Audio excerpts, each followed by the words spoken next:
You ever watch it?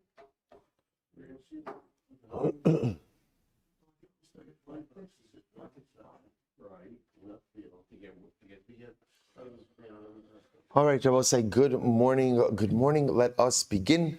Begin by thanking our sponsors for this morning's show. To thank our Talmud Torah sponsors for the month of Iyar, Stephen Tarizin, for dedicating all the Sherman Drushos this month in honor of their newest grandson, Matan Shmuel Aaron. We hope that in the merit of our Talmud Torah, he will grow to become an incredible Ben Torah, Me'eh ve'esim shanim tovos. To thank our Daf Yomi sponsors for today, Michael and Rachel Toniansky, Le'iloi Nishmas, Michael's mother, Shendel Bas Mordechai, Zichron Livracha, and to thank Yehuda and Bracha Buchwalter for dedicating the shir today in commemoration of the yard site of their grandfather, Yaakov Yehuda ben Asher Zelig Halevi, who perished on the 28th of Iyar in the Lodge Ghetto. We hope that in the merit of our Talmud Torah, all of the neshamas will have an aliyah and the families a nechama. Now, so with that, let us begin. So Baruch Hashem, we have another incredible daf. The beginning of our journey in Maseches Gittin. Today's daf is Gimel, and we are picking up in Meir Hashem on the bottom of Beis Amud Beis. We left off. Actually, let's pick up on the last line. We kind of left off right in the middle of everything. So let's just reorient ourselves a little bit. The Mishnah introduced us to an incredible idea, namely that when a person brings a get from Medinas Hayam, from overseas, when delivering the get, they are obligated to make the statement, B'fanai nechtav or B'fanai nechtam. This get was written in front of me and it was signed in front of me. Machlokes Rabba and Rava, as what is the nature of this obligation. Rabba, Mishum de'in b'kiyim l'shma. We're concerned that in Chutz La'aretz they don't know that a get has to be written for the sake of this man, for the sake of this woman. So we're concerned that in Chutz La'aretz they're just writing up Gittin without any specific intent for people. And therefore, again, the Shaliach comes, he says, B'fanei nechtav u'b'fanei nechtam. Now what happens after that? We ask him. That's a conversation starter. Right? Afterwards, we ask him, tell us, was the get written l'shma? And then, of course, the hope is that he's going to answer yes. According to Rava, ein shayaros mitzuyin, or ein eidin mitzuyin. So Rava's concern is that when the shliach brings the get from overseas, let's say someone comes to go ahead and raise an objection against the get. And when we say someone, often that someone, of course, is the husband, right? What's the concern? Now, that's not a problem. In general, people have the ability to challenge the authenticity of a document. So how do you go ahead and hold up the validity of a document in the face of a challenge? Kiyam shtaros, you validate signatures, either getting the witnesses themselves to identify their own signatures or getting others who recognize the signatures of the witnesses. The problem is, if the get is written overseas, the ability to validate those signatures once you're in Eretz Yisrael is going to be difficult. So essentially, according to Rava, what we do is we have the shaliach say, B'fanei nechtav u'b'fanei nechtam, and that effectively goes ahead and validates the signatures. Now I will say, based on that, so the Gemara was asking, just very quickly, according to Rabbah, why don't you need two witnesses? In other words, if this is a din in the Shema, it's a davar sheba erva. Ein davar sheba erva pachos mishnayim. Actually, we're doing the whole daf again yesterday. It's incredible, right? Ein davar sheba erva pachos mishnayim. Right? And therefore, I'm sorry. Pleasure. Now we can start, right? So ein davar sheba erva pachos mishnayim. So halacha l'maisi should have to go ahead and require two witnesses. So remember again what we ended off yesterday with. The Gemara effectively does a 180. And the 180 is that, according to Rabbah, we're not really concerned, right? Rov b'kiyan l'shema. Most people know exactly what is supposed to be done. It's not really, they do it l'shema. I suppose say, so what's the issue? Even Rabbi Meir, who's chayish mi'uta, who is concerned ultimately for the minority, believes that even here we're okay. Why? Because stam sifri migmar gemiri. Sofer know what they're doing. So we'll say, therefore, why do you need b'fanei nechtam? Ultimately, Rabbanon. It's the Rabbanon ultimately, again, who required this. Now we'll say, okay, so the Rabbanon required it, and I will say here, so let's pick up Rabbanon who the atzrich. It's the Rabbanon ultimately require you to say b'fanei nechtam. So why not two witnesses? So why don't you need two people to bring the get? Why only one? V'hacha, top of Gimel, Mishum Iguna Akilu Barabanon. Because of Aguna issues, Chazal were Mekel. And I will say this is going to go ahead and be a common refrain that we are going to find throughout Maseches Gittin that there are certain areas in halacha where Chazal relaxed their requirements when it comes to a get in order to avoid aguna issues. We will say an aguna is a woman who is stuck without a get, and therefore, again, unable to go ahead and remarry. Chazal, contrary to sometimes what people think, again, we'll get into this a little bit more, but Chazal were concerned about a woman being left without a get. And Chazal we're concerned about this dynamic of quote-unquote chained women who are unable to move forward with their lives because of circumstances surrounding the get. And therefore, whenever Chazal could go ahead and do something to alleviate that concern, they did so. See, even though, again, and how did the Chazal address this over here? By only requiring one aid or one shaliach and not two. Okay, but take a quick look, by the way, before we move on, just the last Rashi on Beis and Bedays. Rashi says, V'rabbanan da'atzrichu, l'meichash l'milsa, mishum de'ika da'ashkach kasu va'omed kigon shenechtav l'shem echem ne'iro, sheshmo kishmo, ushma kishma, v'nimlach milagarish. So we'll say, what the Gemara is saying is like this, according to Rabba is not really concerned with lishma, right? He believes that even in chutz la'aretz, they're going to write the get correctly. But he is concerned for a minority of cases where the get is not going to be written lishma. So because of the minority of cases, they instituted that you have to say b'fanei nechtav or b'fanei nechtam. But in order not to create undue hardship upon the woman, all you need is one person to say it and not two. Good. We'll say if we have time at the end of this year, I'm going to come back to Rabbi Meir mi'uta, but let's first cover a little bit of ground. So we'll say top of Gimel, to which the Gemara said, 1 second, this is incredible. Hi kulahu. So we'll say, so now essentially what you're telling me is Chazal were mekel, and therefore they only required one, I would say I'm using the word witness, but remember again, the guy in this case is not the witness, right? What is he? He's a shaliach. But effectively, he becomes a witness, because when he says b'fanei nechtav or b'fanei nechtam, according to Rabbah, what he's really testifying on is the validity of specifically of the lishma component of the get. To which the Gemara says, this is incredible. Hi kulu chumruhu. This is not a kula, right? Only requiring one witness / shaliach. This is not a kula. This turns out to be a chumrah. Why? I will say, watch this. Because if from the outset you would require two witnesses, in other words, two people to bring the get, and those two people are saying b'fanei nechtav b'fanei nechtam, and remember, according to Rabbah, essentially then what are they doing? They are attesting to the validity of the lishma of the get. Then Rabbah say what? Lo asibab ma'arer. The husband would no longer have any ability to go ahead and cast aspersions upon the validity of the get. Why wouldn't he have the ability to do so? Why not? Because you have two witnesses attesting to the validity of the get. But if it's only one witness, ultimately what? The husband can come along and go ahead and cast aspersions on the validity of the get, because then it'll be one against one. And if it's one against one, we kind of have to take that into account to a certain degree. Let's say it's such an incredible Musar Haskell, which is you know what essentially the Gemara is saying? Is Chazal is saying you only have to have one witness come along and say b'fanei nechtav, or one witness bring the get. Why? It's a kula. The Gemara says sometimes what looks like a kula turns out to be a chumrah, which the incredible yisod, which we all know in life because we've all experienced it multiple times, maybe even already today, even though it's only 6:05 in the morning. Sometimes like when you try to take shortcuts and you think you're saving yourself time and you think that you're saving yourself effort, at the end of the day, you open up a whole host of other issues. And had I only expended the requisite amount of effort in the beginning, I would have saved myself from so much more additional patchwork later on. So the Gemara says, it's very nice, you just want to have one witness. I got it, that's a kula, only one witness. Just understand, this is still an open matter then, because that means the husband could come along, go ahead and say, I never authorized this, it's forged, whatever it is. Meanwhile, if you just mandated two witnesses from the beginning, once those witnesses come along and say, then what? We're done here. Once you have two witnesses testifying as or attesting to the authenticity of the get, there is no longer any room for the husband to go ahead and cast doubt upon the validity of the get.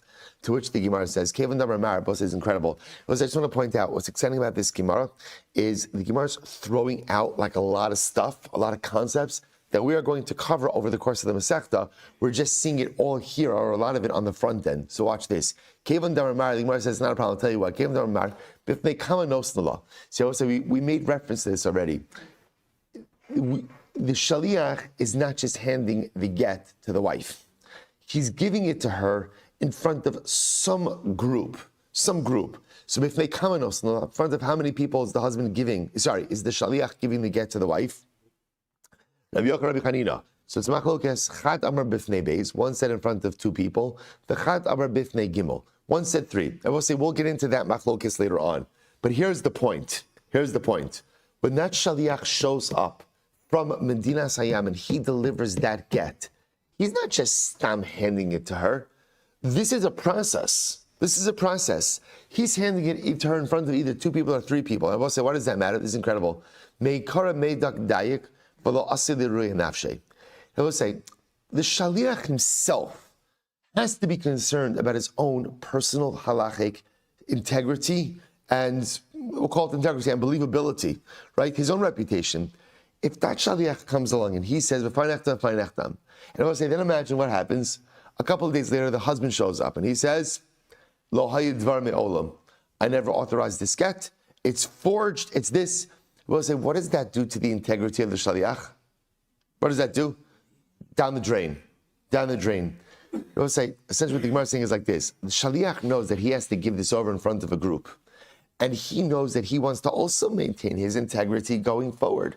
He is going to be especially careful to never deliver a get unless he knows 1,000,000% the husband is on board, the get was written properly. So both say, so that's what it means. So Gemara says, look at Rashi, Meikar Meidak Dayik, Hashaliach Kishamakablo Miyadamal, Theodeabo, Sheberatzon Megarsha, Velo Yavu Yar Ot. So both say, so ultimately again, a Shaliach is not going to deliver this get unless, of course, he knows with absolute certainty that the husband is on board with this get. Incredible. So we'll say, so therefore this closes out Rabbah, at least for this moment. So according to Rabbah, it turns out, originally he said, why does the Shaliach have to say, it turns out, what does it turn out? Bikiyim l'shma, rov bikiyim l'shma. Most people know what they're doing. Certainly Sofrim know what they're doing. Chazal came along and said, you know what? We're concerned a little bit that in Chutz La'aretz they're not as proficient with lishma. Therefore, say b'fanei nechtav u'b'fanei nechtam. Why not require two? Why not require two witnesses? Chazal were mekel because of aguna. It's a kula that's going to result in a chumrah, because if it was two, the matter would be closed. Now that it's only one, the husband could come and object. No, since the Shaliach knows that he has to deliver this get in front of a group of people, either two or either three, he is going to take the necessary steps to ensure that this get is beyond reproach. Beautiful. According to Rava, who says that the reason you have to say b'fanei nechtav or b'fanei nechtam is why, essentially, it's kiyum shtaros. Essentially, what you're doing, what we're concerned about is, should the husband come along and cast doubt upon the get at a later date, it's going to be hard to validate the get through the signatures, since the witnesses are overseas. So therefore, again, the Shaliach says, thereby validating the document. Aili boitre, it's the same question. You should need two. You should need two witnesses. Why? Miti dehava kiyum shtaros ta'alma. Because Rabbi say, halacha l'maisa, essentially according to Rabbi say, this is kiyum shtaros.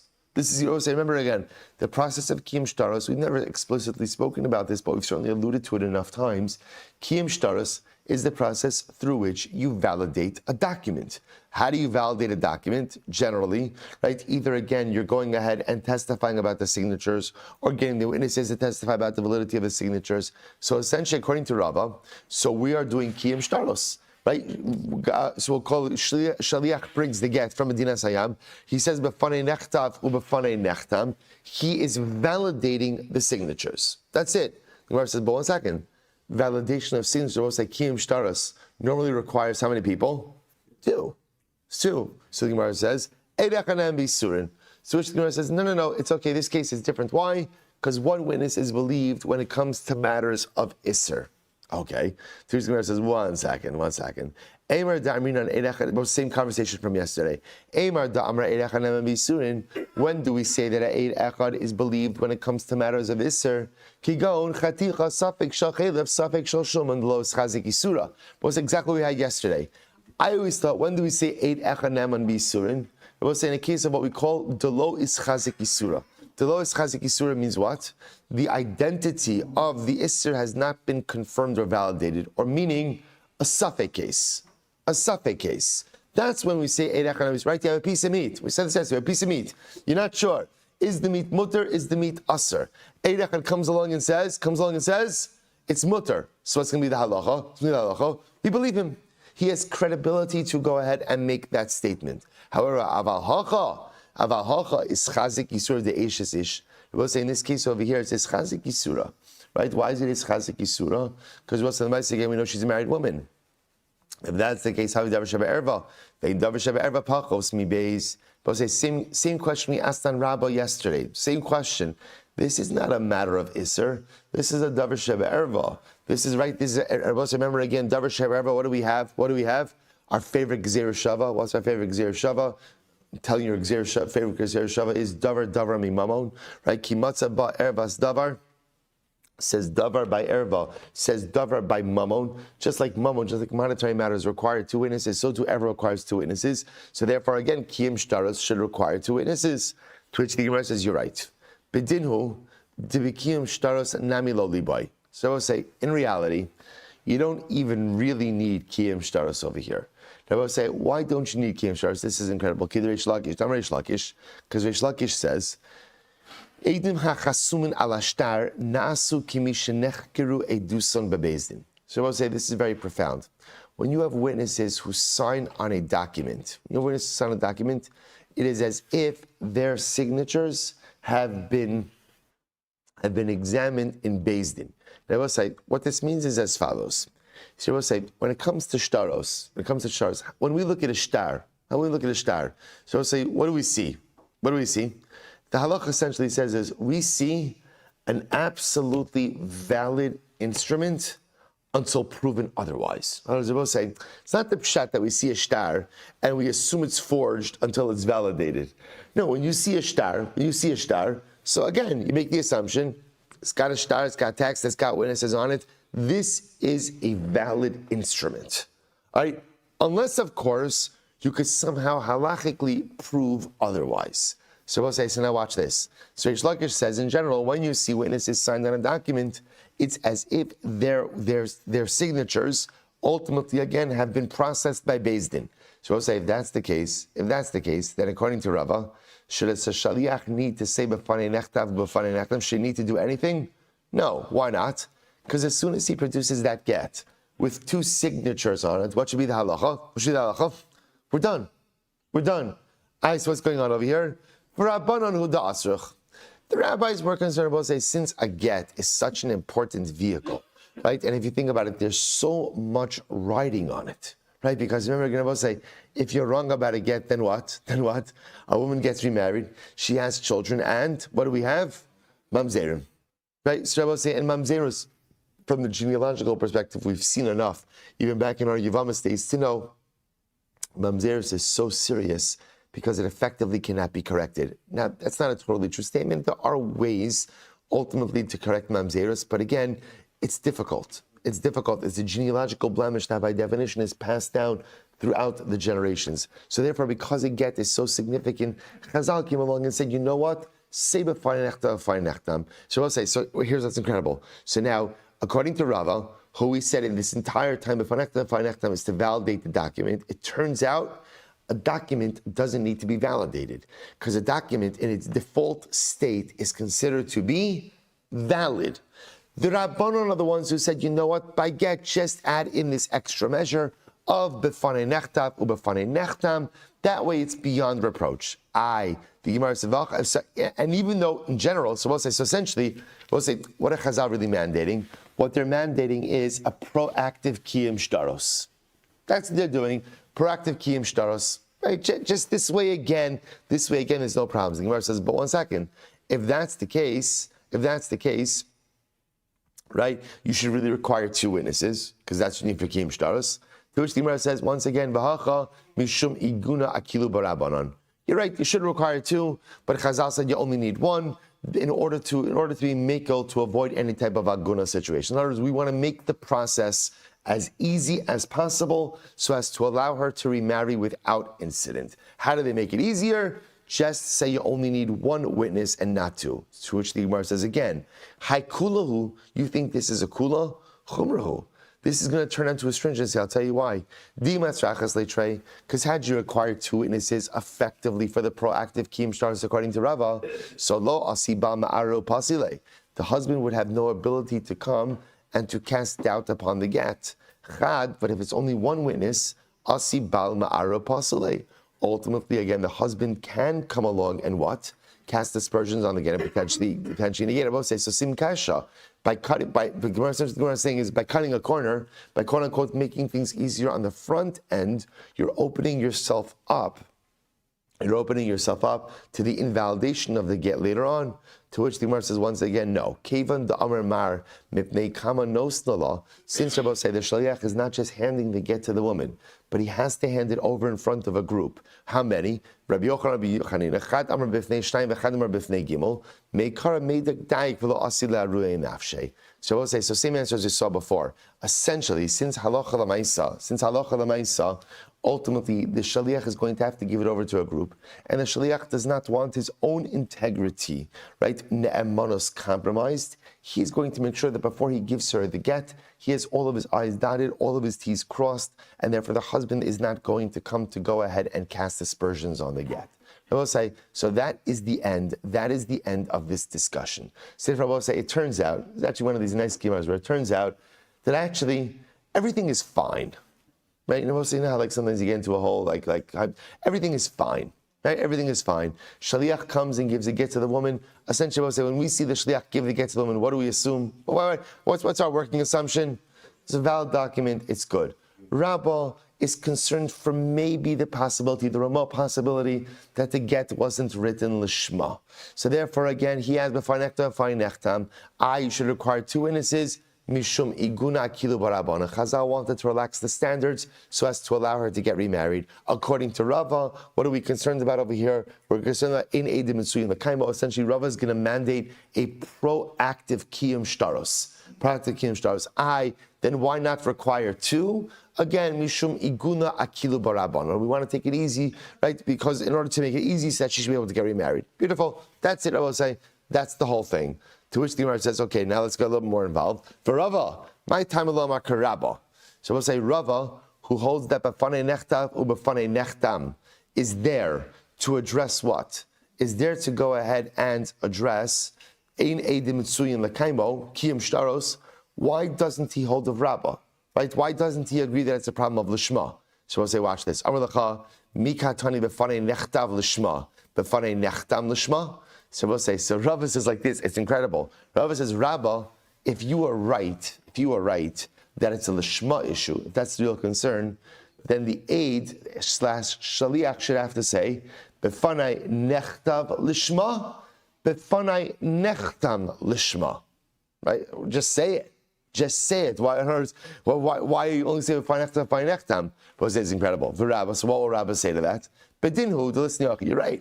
Rabbi says, you're saying good, right? You're right. He should say, what's the issue? Listen to this.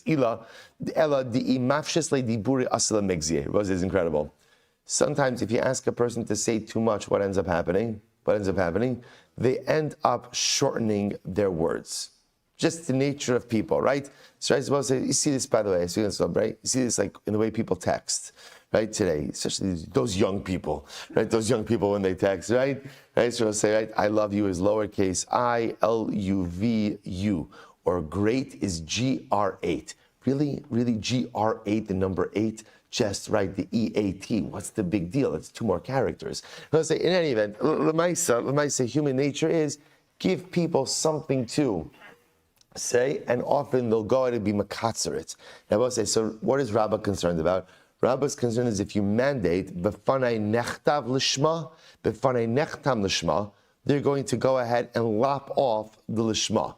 Now I'll say, now what's the problem? The problem is then that's going to be a deficient statement. If it's a deficient statement, it's going to trigger a whole other bunch of problems. Therefore, what? Therefore, halacha l'maisa, shrink it in order to be ensured that l'maisa they're going to go ahead and say the whole thing. So I understand. Even with the farnechtam, why aren't you concerned that the shliach is going to lop off something from there?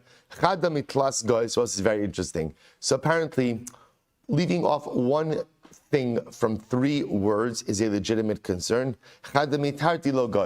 One word from a 2-word phrase, we're not concerned. In other words, we look at befanei nechtav or befanei nechtam as 2 phrases. So apparently, Rabbi felt that people will leave off 1 word from a 3-word statement, but people don't leave off 1 word from a 2-word statement, which makes sense, right? Because if you lop off 3 words from a 2-word statement, you still have what? A statement, right? If you lop off 1 word from a 2-word statement, then you no longer have a statement. What do you have? A word, right? A word. So if Rabbi says halacha l'maisa, that's why Rabbi says you're right. We should really require b'fanei nechtav l'shma, b'fanei nechtam l'shma. But I'm concerned that if we mandate that, people are going to leave something off, and then again, when left with a deficient statement, halacha l'maisa, you could really cause problems. Therefore, we shorten the statement to just b'fanei nechtam, b'fanei nechtam. I'll say there's an incredible Musar Haskell on this as well, which is, say, when you delegate something to someone, one of the things that a person has to be conscious of is it's most probably not going to get done the way you want it to get done, right? And the way you would have done it yourself. And in the way that you think things should get done, right? They will say, in other words, that like, what's happening over here? The husband is going ahead and husband should be giving the get to his wife. What is he doing? So what is he doing? He's outsourcing. Now, why? Because the job still has to get done. The husband, for whatever the reason, can't do it. So I say he's outsourcing. And what essentially is Rabbi saying? Well, what is Rabbi saying, I should say? Right? So Rabbi is saying, or I should say Rabbi is really saying, that halacha l'maisa, when you ask someone to do something, they're not going to do it like you would have done it. And they're probably not even going to put in the same amount of effort as you would have done had you done it. So I will say, and therefore what? So I'll say, so again, it's a good lesson because one person can't do everything. So by definition, you're going to have to outsource to other people. But like most things in life, manage your expectations. I will say it's the same way, by the way. You ever get an Amazon package delivered to your house when it's about to rain, right? And it's an incredible thing, because what happens? You could just put it inside the door, right? I don't know, like if you have like a little bit of like a storm door, right? Or under the awning instead of on the step. And I don't know, maybe it's just my Amazon guy, right? And sometimes I feel like in my house, according to the volume of things that are ordered, we probably have our own Amazon person, right? But Lamaisa, I feel like Jeff Bezos owes me like a holiday card, like something, right? So Lamaisa, it's just always so interesting. You're bringing the package already. You're bringing it. It's 2 more steps. To inside the storm door. And yet, it's just left right there. So like, you get angry, you get upset, and then you realize, you know what? He doesn't care about my package. His job, what's his job? His job is to deliver the thing. He delivered it. And how is he delivering it? With the bare minimum effort to go ahead and check that box. That's what he's doing. He's obligated to get that on my property within some amount of space to my front door. I don't know. There must be like a Hilchos Amazon with this, right? About like how close, right? Like it's like loved. Right? As long as it's loved to the storm door, then it's enough. I will say it's such an incredible yesod. And I will say on the flip side, sometimes, so this is important. If you're the one asking for the favor or you're the one outsourcing, manage your expectations correctly. That's number one. Number 2, I will say, if you're the one who's asked to do something, I'll say, we do this also. Someone asks me to do something, I do it almost well. Whatever, I'm doing a million other things. I'm doing that additional thing you asked me to do. I was saying, sometimes we don't ever realize it, that when we do things for other people, we give 85%. 85%, right? And again, I would say something for us to be conscious of, because if somebody asks me to do something, they're relying on me for something. And Lemaisa, the goal in life is to treat someone else's task as if it were my own. But yet human nature is not like that. And that's what Rabbi is saying over here. Right? So the Gemara says, if you give a person a long statement, they're going to say a short statement. Give a person a task to do, chances are they're never going to do it the way you would have done it yourself, and they're probably going to cut corners in some way. It's important for us to be conscious of that when we delegate to others, and important for us to be conscious that when others delegate to us. So Rabbi might tell me, so why doesn't Rabbi hold like Rava? Why doesn't Rabbi hold that it's the Shema? Why doesn't he hold like Rava that it's Eidim Mitzuyin Lekaimo? Wow,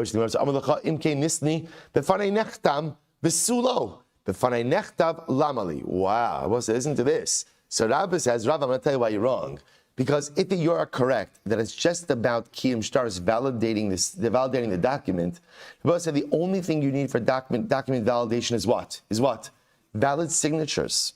Valid signatures. If that's the case, Rava, if you were correct, really all the witness / shaliach has to say is what? Befanai nechtam. That's all. You don't need befanai nechtav. We don't care about what is around us. Just say befanai nechtam. This document was signed in front of me, and halacha l'maisa again, I can attest to the validity of the signatures. Shma mina ba'inu l'shma. So we'll say, what do you see from the fact that ultimately again he has to say befanai nechtav, that the get was written in front of me, tells us that what? That halacha l'maisa, the get has to be written l'shma. Has to be written l'shma, and therefore again this fuels Rabba's position that this whole thing is a din l'shma. But Rava, so what would Rava answer to that? But Rava, bedinu d'lisnu hacha. You're right. In reality, all the shaliach really needs to say is befanai nechtam. That's enough to validate the document. Ella de'imkein asilech lufa b'kiyum shtar stalma ba'edecha. So we'll say, what are we concerned about? What we're concerned about is that halacha l'maisa, if he just goes ahead and says befanai nechtam, then I'll say what? Then it's clear that what is this a case of? Kiyum shtaros, validating documents. Now I'll say, what are we concerned about? That people are going to think that in the same way that by Gittin, Kiyum shtaros works with an Eid Echad, so to what? All other cases of Kiyum shtaros work with an Eid Echad. And I will say that is false. The only reason why Kiyum shtaros works with an Eid Echad according to Rava is why? Mishum iguna akilu barabanan. Because Chazal wanted to be makel over here to validate the get as quickly and as easily as possible. But in every other case of Kiyum shtaros, what do you need? Two witnesses. So according to Rava, how do we avoid confusion? By adding in befanei nechtav. That way again, the Aid is saying befanei nechtav, befanei nechtam, and therefore again, even though it is a case of Kiyum shtaros, they won't confuse this case of Kiyum shtaros with other cases of Kiyum shtaros. Incredible. Rabbi will say, come on, there's no confusion over here. I'll tell you why. Gittin is so dramatically different than every other case of shtaros. Why? V'rabba mi dami. How can you compare this case Kiyum shtaros to other cases? Hasam yadinan hacha b'fanai. First of all, the verbiage, the wording is different. So I will say, in general, when it comes to Kiyum shtaros, ultimately, again, the way you go ahead and say it is you say yadinan. We know that this is the signatures of the witnesses. That's the verbiage that's used. Here is a totally different phrase. Befanai nechtam. It's just different. So that's number one, why it's different. Number two, Hasam Yishlo Mehemna, Haki Yishlo Mehemna. We'll say we're going to see, in a regular case of Kiyum shtaros, a woman is not believed because it's testimony, right? The woman can't give testimony about the validity of the signatures. By Gittin, I will say, we are going to see that a woman ultimately, again, is believed to say Befanei Nechtav or Befanei Nechtam. Ultimately, she is believed for this agency. Next, Hasam Bal Davar Lo Mehemen, Hacha Bal Davar Mehemen. We'll say by regular Kiyum shtaros, ultimately, again, the person who is, so to speak, the party named in the document is not believed to validate the document. Here, by Gittin, right, the Baldavar, even the husband himself or the woman herself, ultimately, again, is believed. So we'll say what Rabbi is saying is, I don't understand why you're concerned about confusing this case with the regular case of Kiyum shtaros. There are so many other distinguishing halachos by Gittin that just put it in a different category. To which the Gemara says, Rava would say to you, Atu hacha, Ki amri yadinan mila mehemni. Rabbi would say, tell me, let me ask you. Let's say, a shaliach shows up carrying a get from Medina Sayam, and he says, Yadinan, I know that the signatures of the witnesses on this document are valid. Now let's say, would we uphold such a case like that, says Rava? Yes. Since by definition, b'di'eved, if he used the same lashon by get as is normally used by kiyum shtaros, it would be valid. So we'll say, because b'di'eved it would be valid, therefore Rava is concerned about confusing kiyum shtaros by Gittin with regular kiyum shtaros. So therefore we'll say, he, as in the phrase, he feels the phrase, b'fanei nechtav, this get was written in front of me, even though that phrase doesn't actually play a role in the halachic process that's unfolding. But why is it there? To distinguish between the process by Gittin and every other kiyum shtaros. And most notably, that although kiyum shtaros by Gittin could occur with an eid echad, that cannot occur by other forms of kiyum shtaros. Incredible.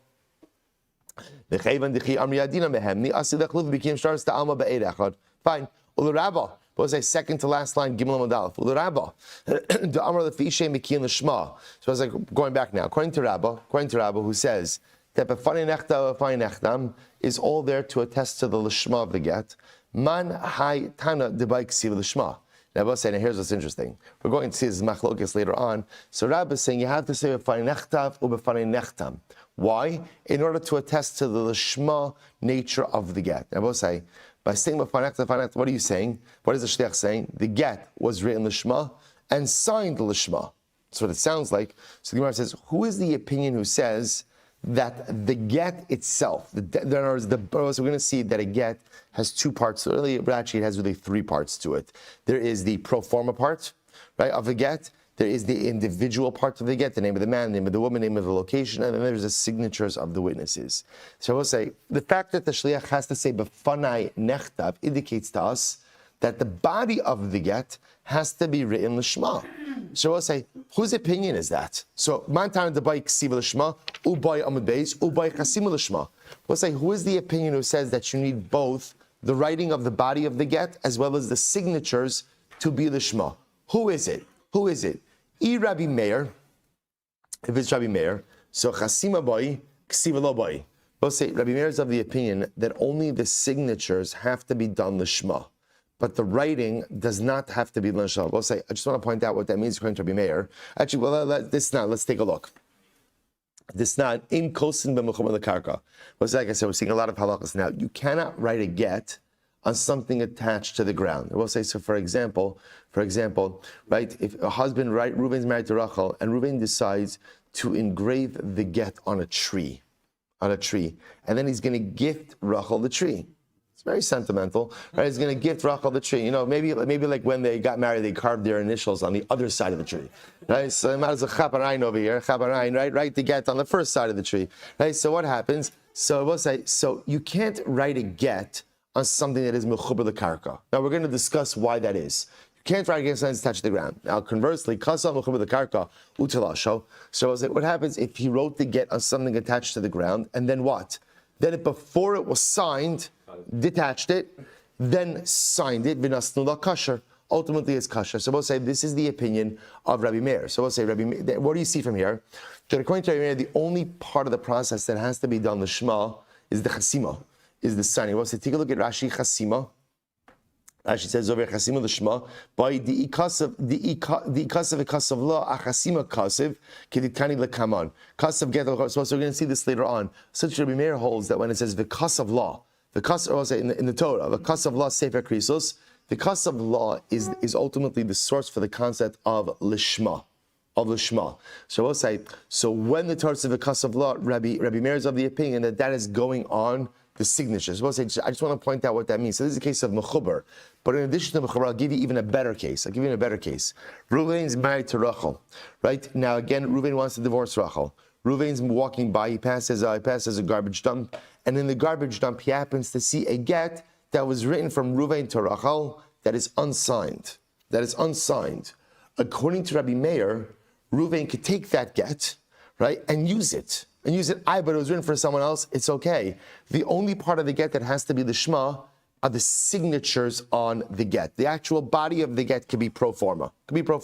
So we'll say, so again, Our Mishnah can't be Rabbi Meir, because all Rabbi Meir holds you need is signing of the signatures, lishma, the writing of the actual body of the get as a lishma. But yet our Mishnah mandates what? Befanei nechtav ubefanei nechtam. So who is it? Rabbi Elazar. So if it's Rabbi Elazar, so ksiva bai chasima lo bai. So we'll say Rabbi Elazar is going to be of the opinion that halacha l'maisa, only the actual writing of the get has to be lishma. The signatures do not. Rabbi will say, if you take a look at Rashi, Rashi's right across. Rabbi Elazar, get she'ein edav chasumin alav kasher. So we're going to see that actually what Rabbi Elazar holds is you don't really even need witnesses on a get.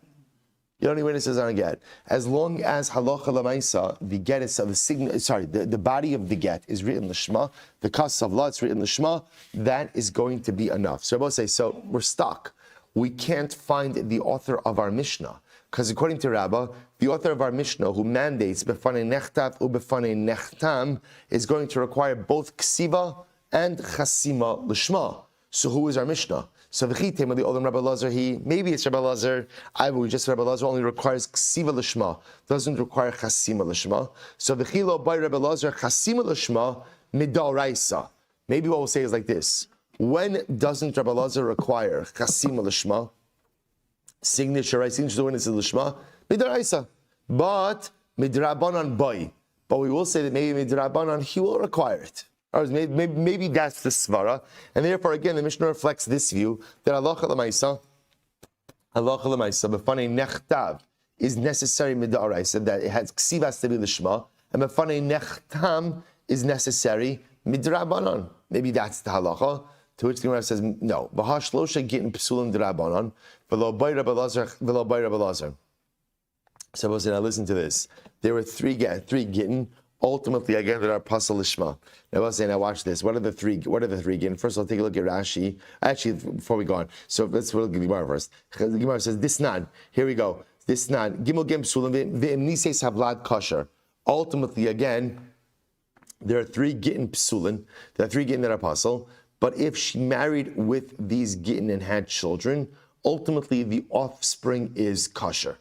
The offspring is kosher. Now, I'll say, what are the cases? Now, I'll say, now, what does that mean when we say that ultimately, again, three gittin that are pasal l'shma, if she marries with them, the offspring is kosher? What does that mean?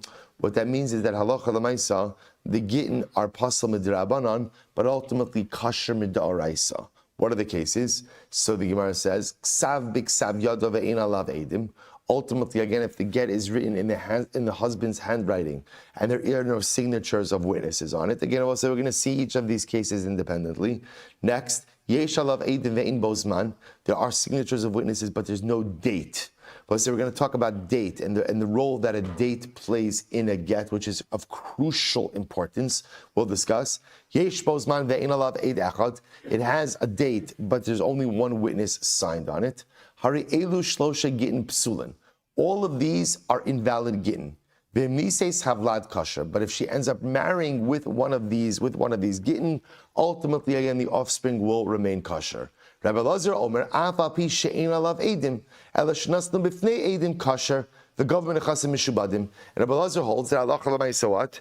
If you have a regular get, even if there are no signatures on that get, no edim, but it was given in front of witnesses, the get is 100% kosher. Not only that, the government nechasim mishubadim halacha l'maisa, she could go ahead and collect from encumbered properties. Well, so we're going to talk about all of this. Obviously, a get, remember again, gives a woman the license to collect her ksuva.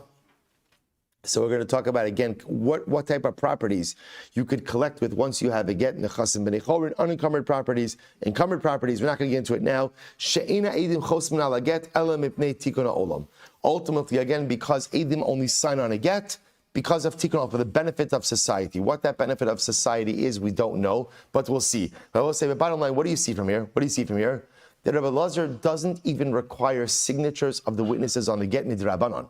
Right, just the point. He doesn't even, right. Forget about the Raisa. Even with Rabbanan, he doesn't require it. He says at most you're going to require it mipnei tikkun ha'olam. But l'maisa, if you left off signatures of witnesses, halacha l'maisa, it is kosher lechatchila. It is kosher lechatchila. So I will say, so what do you see from here? So now remember, we're back to square one. Remember, what are we trying to figure out? We're trying to figure out over here whose opinion is reflected in our Mishnah, according to Rabbah, right? Because according to Rabbah, Why do I need b'far nechtam? Why do I need that? To attest to the lishma identity of the get. Now, the fact that I have to say b'fanei nechtav or b'fanei nechtam indicates that the shaliach has to attest to the lishma validity of the get, both that it was written lishma and signed lishma. So whose opinion is that? So again, it can't be Rabbi Meir, because all Rabbi Meir requires is chasima lishma. You don't need ksiva lishma. Can't be Rabbi Lazar, because what does Rabbi Lazar require? Ksiva lishma, and doesn't even seem to require midrabanan chasima. So whose opinion? Ella ve'el Rabbi Meir he. To which you're right, really it's Rabbi Meir. V'chilo boy Rabbi Meir ksiva lishma midaraisa midrabanan boy. And what you have to say is as follows. We'll say it's Rabbi Meir. I will just Rabbi Meir only requires chasima lishma, doesn't require ksiva lishma. You're right. But he does require ksiva lishma midrabanan. So we'll say the position of Rabbi Meir is the signing has to be lishma, that's the oraisa. The ksiva, the writing, has to be lishma, but that is only midrabanan. After all, the Gemara says, really, v'hamar Rav Nachman, Omer Haya Rabbi Meir. I'm sorry. So the Ha'am Rabbi Nachman, Omer Haya Rabbi Meir, Afilu Matzah Ba'ashpa, right? Rabbi Meir said, even if you found, this Bible says it's a classic because you keep referencing over here, even if you found the get, right, written in the garbage dump, right, in other words, you find the get, that, right, Reuven finds a get that has the names of Reuven and Rachel in that get, right, V'chasma v'nasnala, and you signed it and you gave it to her, kosher. So we'll say, so again, it says it's kosher, but 1 second, there's no ksiva l'shma in that, right? Not even midrabanan. But maybe you'll say again, this din is reflecting the din d'oraisa. So we'll say if that's the case, then it should have introduced it as saying mid d'oraisa Rabbi Meir says that such a get is kosher, but mid d'rabanan it's not. So therefore, I will say we're back to where we started, which is we do not know who the author of the Mishnah is. We are looking for the opinion that holds. That halacha l'maisa, both ksiva and chasima have to be the shana. I will say, just to be clear, this is only a din in Rabbah, right? Rabbah who holds that b'far nechtam is there to go ahead and to ascertain the lishma component of things. So halacha l'maisa, again, who is the opinion who requires both writing lishma and signing lishma? Ultimately, I will say that still remains outstanding, and Amir Hashem to be Gittin. I'll just end off with a very quick vart from, actually, it's really tied into the beginning of today's daf, which is really yesterday's daf. The Gemara quoted the idea of Rabbi Meir, who is chayshina l'mi'uta. Right, Rabbi Meir is the opinion who is choshish for the mi'ut, for the minority opinion. Right, that's Rabbi Meir. So we'll say, that's Rabbi Meir throughout Shas, who is chayish l'mi'uta. So we'll say there's a very beautiful idea by Rabbi Nachman in Likutei Torah. So Rabbi Nachman quotes the pasuk from Tehillim in Perek Lamed Daled pasuk Yud, Va'od ma'at ve'in rasha. Va'od ma'at ve'in rasha. So we'll say, now the literal touch of the pasuk is Va'od ma'at, just wait a little bit longer, ve'in rasha. And ultimately, again, evil will disappear from the world. So David HaMelech is saying, just hold on, Gula is going to come. Rabbi Nachman says, no, the pasuk means something else. Many times in life we make some really bad mistakes. And as a result of our mistakes, we often think that we totally remove any vestige of holiness and spirituality within ourselves. And especially sometimes we make big life mistakes and say, you know what, I'm a goner. I'm done. There is no rebounding. There is no redemption from this terrible life misstep. The Rebbe says, what does David HaMelech say? Va'od ma'at. There's always a little bit left inside of you. Ve'ein rasha. It's not corrupted. No matter how bad our mistakes we make in life, is you can never fully decimate the spiritual self. No matter how many missteps a person makes in life, there's always the little bit of goodness, like the pach shemen, the little cruse of oil, like from the Hanukkah story, that always remains pure and untainted. Va'od ma'at, there's always a ma'at. Ultimately, ve'ein rasha, that's not corrupted. And the Rebbe says, that's what it means when we pass like Rabbi Meir, who is chayish l'mi'uta. Right? What does it mean that Rabbi Meir is chayish? Rabbi Meir is always chayish. She always says, find the minority, find the mi'ut, find the little bit inside of you that no matter how bad your life mistakes may be, there's always that little piece, there's always that little oil, there's always that little spark, there's always that od ma'at, that no matter how badly you've messed up in life, is still pure, is still there. And I both say, it's that od ma'at, it's that little bit, that little uncorrupted bit. I both say, that's the little bit of oil, that's the little bit of the spark that allows us to reignite our personalistic flame of holiness. Well, so that's all we have for today. Shkoyach, everyone, and good Shabbos.